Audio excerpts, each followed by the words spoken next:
Kibri.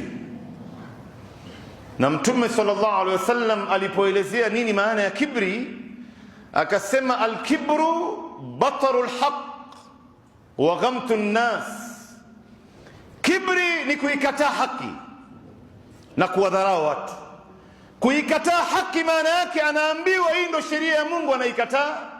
Anaambiwa hii ndo sunna za Bwana Mtume, anaikataa. Anaambiwa kwamba hii ndo haki, anaikataa. Kuikataa haki ni miongoni mwa aina za kibri. Wa ghamtu nnas, na kibri vile vile ni kuwadharau watu. Anawaona watu wote hawa wamepotea, yeye ndo ambaye ameongoka, watu wote hawa hawajui kitu. Anawadharau imma kwa sababu ya kabila yake, imma kwa sababu ya rangi yake, au kwa sababu ya cheo chake kazini, au kwa sababu ya utajiri wake. Anawaona watu wote hawa ni watu wajinga tu. Unajua hili dhambi la kibri ni katika madhambi makubwa ambayo itawapeleka Waislamu wengi motoni.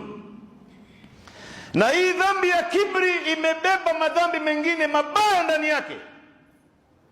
Ni dhambi kubwa ambayo imebeba madhambi mengine makubwa ndani yake.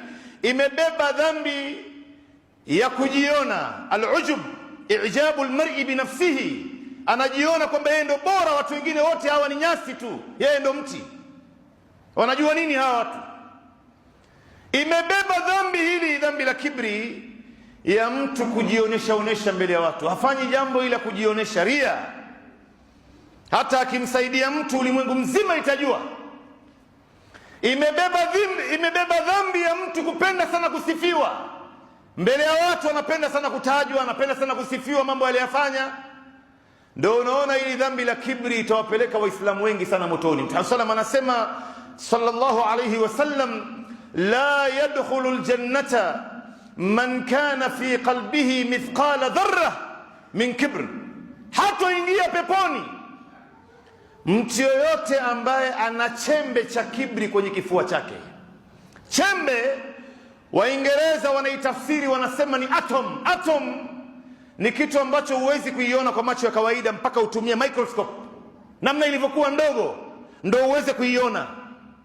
Sasa ukiwa na kibri kwenye kifua chako, ndogo kiasi ambacho haionekani ila kwa microscope kwenye kifua chako, Mtume anasema huwezi kuingia peponi.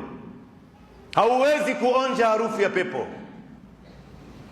Na ndio unaona hii kibri imebeba alama nyingi. Mtu kupenda kujiona, mtu kupenda kusifiwa, mtu kutaka kujionesha kila wakati, mtu anapenda sana kuwadharau watu. Hii ni katika alama ya kibri. Wanasema miongoni mwa alama ya kibri ni mtu anapotoa rai kuwashauri watu, hakubali ushauri wa watu. Yeye akishatoa rai yake anataka watu wachukue, wakipenda wasipende, wameridhia wakuridhia, yeye ndo rai yake ndo final manake. Katika alama za kibri ni mtu anapenda sana yeye hawatolei watu salamu. Hii ni katika alama ya kibri. Yeye ndo anataka kuwatolea, anataka atolewe yeye salamu. Hasatan watu ambaye wana vyeo vyao, ni watu ambaye Mungu amewapa utajiri. Anasema jamani, mimi nitawatoleaje salamu hawa? Wao ndo ambao wanafaa kunitolea mimi.